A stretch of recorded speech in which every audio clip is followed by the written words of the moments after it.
Come on in, the water's fine. On today's news, we have sports with Alyssa and Jacob, a random news story with yours truly, and an interview with new teacher, Mr. Briggs. Now, let's head to Jacob and Alyssa for your local sports overview.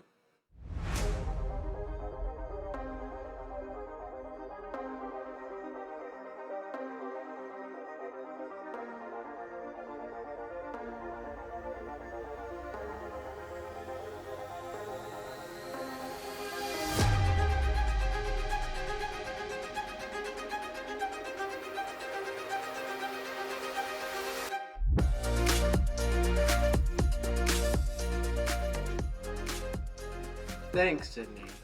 Next week on Monday, wrestling is going to start. If you want to join, there are QR codes near the office you can use to sign up, or you can talk to Mr. Baines for any additional information. Anyways, back to you, Sydney. Thanks, fellas. Did you know that a lakefront mansion south of Pentwater burned down last summer, and several paintings in the mansion were recently priced at a total of $31 million?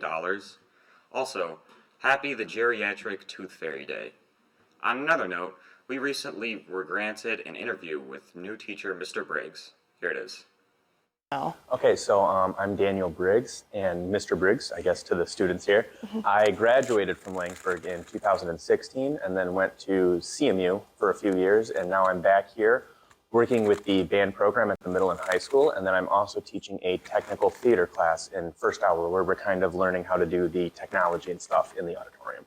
So this is my second year as a teacher, and I've seen a lot of different schools, and I've seen a lot of great things. And it's kind of helped me determine what exactly I want from the school that I work at. And knowing Mr. Kuzno here, I've kind of been able to see kind of how the school has progressed and grown throughout the years. I've also worked with the band in band camp for the past few years. So I kind of had a good idea of how things were at this school and thought, that this would be a really good fit for me.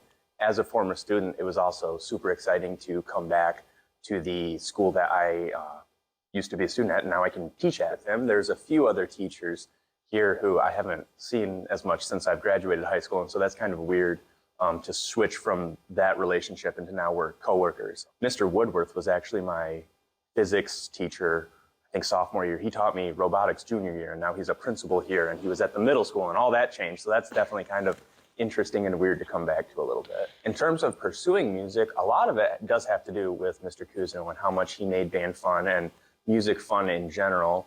And I guess I just really wanted to share kind of the love that I grew for music with other people, and knowing that a lot of you probably aren't going to pursue music, but if I can get you to enjoy it and appreciate it a little bit more, that's definitely a win for me. I would say if you're concerned that you're behind or something like that, we'll get you there. We've got 2 teachers now, so we're more equipped than ever to be able to do that. It's awesome that not only do we have 2 teachers, but we have this room now that we can just have a teacher who, both of us are licensed teachers. We had to take a test, we have a degree and all that stuff. So we know music pretty well, and we can have band class going and private lessons at the same time, which is really cool. I would say if your concern is that you might not be able to get there and get up to that high school level, we'll get you there. Don't let that be the reason that you don't join band. Technical theater, we would love to help. It's kind of the same thing, except this isn't as established of a curriculum. So even then, you don't have to worry about not knowing as much, because at the beginning, especially, none of us knew anything. So we're always really just looking for people who are excited about the class. So if you want to join technical theater, if it's something that you think you'd be interested in, absolutely, we're going to find a place for you, because we want people who are really excited to be there. My son is blaming me for ruining his birthday, but that's ridiculous. I didn't even know it was today. Anywho, see you later, alligator.